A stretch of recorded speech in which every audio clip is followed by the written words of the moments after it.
Boil படுத்து நோயில் வீழ்ந்தால் காதல் காணல் நீரே.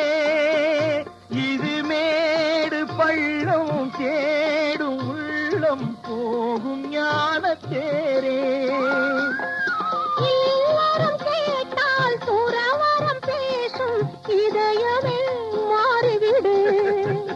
நான் வாழ்ந்து பார்த்து சாய்ந்த தென்னை உன்னை நீ மாற்றிவிடு.